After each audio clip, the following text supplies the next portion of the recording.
তৈরির ১ বছরও হয়নি, তার মধ্যেই উত্তর সিকিমে তিস্তা নদীর ওপরে নির্মিত বেইলি ব্রিজ ভেঙে গেল মঙ্গলবার। একটি মাল বোঝাই লরি পার হওয়ার সময় সংকলন সেতুতে বিপত্তি ঘটেছে। ৬০ মিটার দীর্ঘ ওই সেতু ভেঙে পড়ায় অসুবিধায় পড়েছেন প্রচুর মানুষ। লাচেং এবং লাচুনের মধ্যে যোগাযোগ ব্যবস্থা কার্যত বিচ্ছিন্ন হয়ে গিয়েছে। আটকে পড়েছেন অনেক পর্যটকও। তাদের ঘুরপথে যাতায়াতের ব্যবস্থা করা হয়েছে বলেই খবর। সিকিম সরকারের তরফে একটি বিবৃতিতে বলা হয়েছে, সেতু ভেঙে যাওয়ায় মঙ্গন এবং আপার জঙ্গু এলাকায় যানজট শুরু হয়েছে।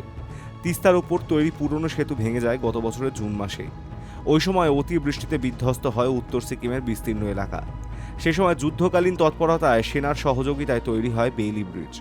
সেনার বর্ডার রোড অর্গানাইজেশনের সেতুটি যান চলাচলের জন্য খুলে দেওয়া হয় চলতি বছরে। গত ১ জানুয়ারি থেকে শুরু হয় যান চলাচল, কিন্তু যান চলাচলের ১.৫ মাস কাটতে না কাটতে বিপত্তি। স্থানীয় সূত্রে খবর, মঙ্গলবার একটি লরি যাচ্ছিল বেইলি ব্রিজের ওপর দিয়ে, তখনই ভেঙে যায় সেতুটি। যদিও দুর্ঘটনায় হতাহতের কোনো খবর মেলেনি।